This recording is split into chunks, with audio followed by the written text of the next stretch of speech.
প্রতিষ্ঠার ১৫ বছর অতিক্রম করেছে ডেইলি সান। এই দীর্ঘ পথ চলায় ডেইলি সান তার দর্শকদের বিভিন্ন বিশেষ প্রতিবেদনের মাধ্যমে দৃষ্টি কেড়েছে এবং সেগুলোর মধ্যে উল্লেখযোগ্য একটি হলো বাংলাদেশের এসএমই খাতের সম্ভাবনা নিয়ে একটি প্রতিবেদন, যেটি করেছে আমাদের daily সানের senior correspondent Rafiqul Islam. তিনি আজ আমাদের সাথে স্টুডিওতে উপস্থিত আছেন। রফিকুল, আপনাকে স্বাগত জানাচ্ছি ডেইলি সানের স্টুডিওতে। জি, আপনাকেও অনেক ধন্যবাদ আমাকে আমন্ত্রণ জানানোর জন্য। আচ্ছা, প্রথমে আপনার কাছে জানতে চাচ্ছি, এই যে বাংলাদেশের ছোট ছোট জিনিসও বিদেশে আসলে রপ্তানি করা সম্ভব, এটা কিন্তু অনেকেই জানতো না। আপনি আপনার প্রতিবেদনের মাধ্যমে এই জিনিসটি সামনে এনেছেন। তো আপনি আসলে এই আইডিয়াটা কিভাবে পেয়েছিলেন? আসলে আমি ভাবি কোনো স্টোরি করার আগে যে আসলে এক্সেপশনাল কি আছে। যেমন এটা ছিল আমাদের ইকোনমিক রিপোর্টার্স ফোরাম, ইআরএফ সংক্ষেপে বলা হয়।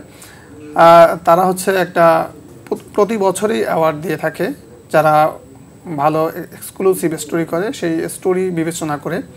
তো তারা এবছর এসএমই ফাউন্ডেশন এর সাথে যৌথভাবে অ্যাওয়ার্ড দিয়েছে এবং তারা বলেছে যে বিভিন্ন ক্যাটাগরি দিয়েছে এসএমই সেক্টর এবং এর রিলেটেড স্টোরি করার জন্য। এবং আমি একটা এক্সেপশনাল স্টোরি বেছে নেই যে নন কনভেনশনাল প্রোডাক্টগুলো কীভাবে এক্সপোর্ট হয় সেইগুলো, এবং সেইভাবেই আমি মূলত স্টোরিটা করি এবং অ্যাওয়ার্ড পাই। না, আমি একটু স্পেসিফিকভাবে জানতে চাচ্ছিলাম যে এই যে ছোট ছোট পণ্য বিদেশে রপ্তানি হয়, আপনি মানে প্রথম কখন জানতে পারলেন মানে এই বিষয়টা? আমি আগে থেকে জানতাম যে অনেক ছোট পণ্য এক্সপোর্ট হয়, কিন্তু কী ধরনের পণ্য এক্সপোর্ট আসে ডিটেলসটা আমি জানতাম না। বাট যেমন এখন আমাদের এই স্টোরি করতে গিয়ে আমি জানলাম যে সমোচা, ডাল পুরি, আলু পুরি, পরোটা এগুলোও ইউরোপ আমেরিকাতে এক্সপোর্ট হয়, মিডল ইস্টে এক্সপোর্ট হয়। এরপরে হচ্ছে ধরেন এই ব্যানানা এবং ক্যান এর ফাইবার থেকে ক্রাফট, সেগুলো এক্সপোর্ট হচ্ছে। তো এই স্টোরি করতে গিয়ে আমি দেখলাম যে অনেক ছোট ছোট পণ্য এক্সপোর্ট হয় যেগুলো অনেকেই জানে না। এবং কিছুদিন আগেও আমি আরেকটা তথ্য জানলাম যে কলা গাছের পাতাও এক্সপোর্ট হয়। তো এগুলো থেকেও যে আমাদের মানে অনেক বৈদেশিক অর্থ আয় করতে পারি, এটাও আমাদের আসলে অনেকেরই জানা নেই, কিন্তু সেই সুযোগটা আমাদের আছে। এই রিপোর্টটি করতে গিয়ে আপনি নিশ্চয়ই নতুন অনেক কিছু জেনেছেন, এবং তার মধ্যে যদি আমি বলি যে কোন জিনিসটি আপনাকে সবচেয়ে বেশি অবাক করেছে? যেমন আমি যে স্টোরিটার জন্য অ্যাওয়ার্ড পেয়েছি ইআরএফ মিডিয়া অ্যাওয়ার্ড 2025, সেটা হচ্ছে jute stick charcoal powder export. অর্থাৎ আমরা যে পাটখড়ি বলি, এই পাটখড়ি পোড়ায়া অর্থাৎ ছাই করে ছাইগুলো এক্সপোর্ট হয়। এটা কিন্তু প্রচুর এখন এক্সপোর্ট হচ্ছে, প্রায় 170 কোটি টাকার মতো ইয়ারলি এক্সপোর্ট হয়।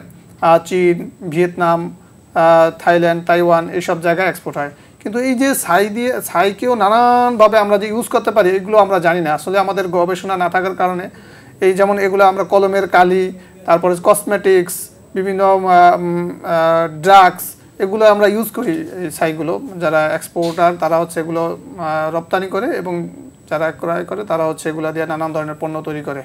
আচ্ছা, আপনার কথা শুনে যেটা বুঝলাম এবং আপনার প্রতিবেদনের মাধ্যমে আমরা জানতে পেরেছি যে বাংলাদেশের এসএমই খাতে কিন্তু একটা বড় সম্ভাবনা আছে, কিন্তু এরপরেও রপ্তানি কম হওয়ার ক্ষেত্রে আসলে বাধাটা কোথায়, এটা আপনাকে জানতে চাচ্ছিলাম। আসলে মূল বাধা যেটা, সেটা হচ্ছে যারা এসএমই আছে বা স্মল মিডিয়াম সাইজড এন্টারপ্রেনার, এই তাদেরকে সঠিকভাবে নার্সারিং করা হয় না।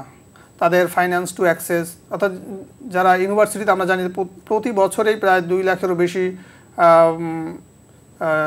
লোক জব মার্কেটে প্রবেশ করে, কিন্তু এন্টারপ্রেনার হচ্ছে না, উদ্যোক্তা হচ্ছে না। মেন কারণটা হচ্ছে তারা ফাইন্যান্স টু অ্যাক্সেস সেভাবে থাকে না। অনেকের টাকা থাকে না, ব্যাংকে টাকা চাইতে গেলে টাকা দেয় না। যে প্রথম যারা স্টার্ট আপ, তাদের কেন কিসের ভিত্তিতে টাকা দেবে, তাদের মর্গেজ, সম্পদ চায়, নানান ধরনের আছে। আবার সবাইকে দেয়ও না ব্যাংকগুলো, বড় বড় গ্রুপ অফ ইন্ডাস্ট্রিকে টাকা দিতে ইন্টারেস্ট, কারণ সেটা রিটার্ন পায়। বাট এসএমই যারা বা ক্ষুদ্র উদ্যোক্তা, তারা প্রাইমারিলি এরকম টাকা পায় না, বা একটা এখন মানে উৎপাদনে কোনো মানে পণ্য উৎপাদনে গেলে অনেক হিউজ পরিমাণ ইনভেস্টমেন্ট লাগে। তার ফ্যাক্টরি তৈরি করতে হয়, এমপ্লয়মেন্ট নিয়োগ দিতে হয়, তারপর র ম্যাটেরিয়ালস সেটা কালেক্ট করতে হয়, সেটা লোকালি হতে পারে, ইন্টারন্যাশনালি হতে পারে, মানে বিদেশ থেকেও আমদানি করা লাগতে পারে, লোকালিও কালেক্ট করতে পারে। তো অনেক ইনভেস্টমেন্ট লাগে। তো সেই ইনভেস্টমেন্টের টাকা পাবে কোথায়? তো ব্যাংক থেকেই সাধারণত দিয়ে থাকে অন্যান্য রাষ্ট্র, কিন্তু আমাদের বাংলাদেশে সেইভাবে ওই সহযোগিতাটা পায় না, যার কারণে উদ্যোক্তাও হচ্ছে না। তো এটা হচ্ছে অ্যাক্সেস টু ফাইন্যান্সটাই হচ্ছে বড় একটা চ্যালেঞ্জ প্রাইমারিলি। আচ্ছা, আপনার প্রতিবেদনে আজাদ নামে একজন উদ্যোক্তাকে হাইলাইট করা হয়েছে, তার সম্পর্কে একটু শর্টে আমরা জানতে চাচ্ছিলাম যে আসলে ওনার সংবাদটা আমি পেয়েছি আমার এক বড় ভাইয়ের মাধ্যমে। ওনার বাড়ি যশোরে। তিনি ওই জুট স্টিক চারকোল এক্সপোর্ট করেন।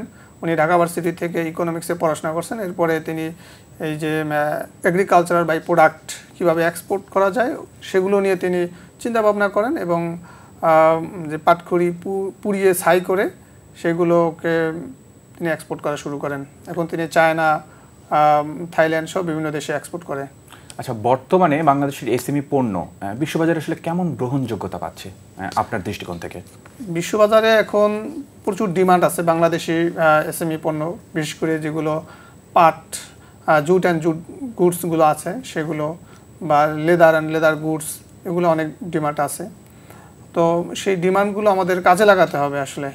কিন্তু এক্সপোর্টাররা যারা এসএমই আছে তারা বড় একটা সমস্যায় পড়েন যে বায়ার পায় না। তারা কিভাবে বায়ারদের কাছে পৌঁছবে, এটা একটা তাদের জন্য বড় একটা চ্যালেঞ্জ, মানে ইন্টারন্যাশনাল মার্কেটে যাওয়ার ক্ষেত্রে। তো সেই জন্য এসএমই যারা উদ্যোক্তা আছেন তারা বলছেন যে যদি বিভিন্ন দেশে, তো বাংলাদেশে এম্বাসি আছে, সেই অ্যাম্বাসেডররা বা এম্বাসির থেকে যদি বায়ারদেরকে আমন্ত্রণ জানানো হয় বা বাংলাদেশের তাদের সাথে এসএমইর সাথে কানেক্ট করা হয় তাহলে সেটা ভালো হয়। অথবা বিভিন্ন ফেয়ার করা যেতে পারে দেশে বিদেশে, যার মাধ্যমে ইন্টারন্যাশনাল বায়ার পাওয়া যাবে এবং সেভাবে এক্সপোর্ট করা যেতে পারে। তাছাড়া এসএমই পণ্যে তো লোকালি বিশাল আমাদের মার্কেট আছে, যেহেতু আমাদের বড় একটা কনজিউমিং বাজার বাংলাদেশে অনেক। আন্তর্জাতিক প্রতিযোগিতায় মানে আমাদের কোথায় ঘাটতি আছে বলে আপনার মনে হয়? আমাদের মেইন ঘাটতি হচ্ছে আপনার প্রাইস কম্পিটিটিভনেস প্লাস সার্টিফিকেশন এবং কোয়ালিটি এবং মার্কেটিংও।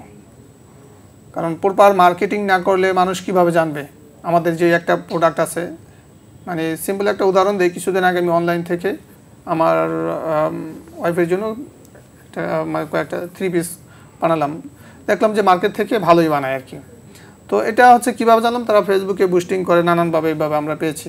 তো এরকমই যদি এসএমই পণ্যগুলো আমরা মার্কেটিং করি গ্লোবাল বাজারে, অর্থাৎ ব্র্যান্ডিং, তাহলে সেটা বায়ারদের চোখে পড়লে তারা কম্পেয়ার করতে পারবে যে কোন দেশের পণ্যটা ভালো।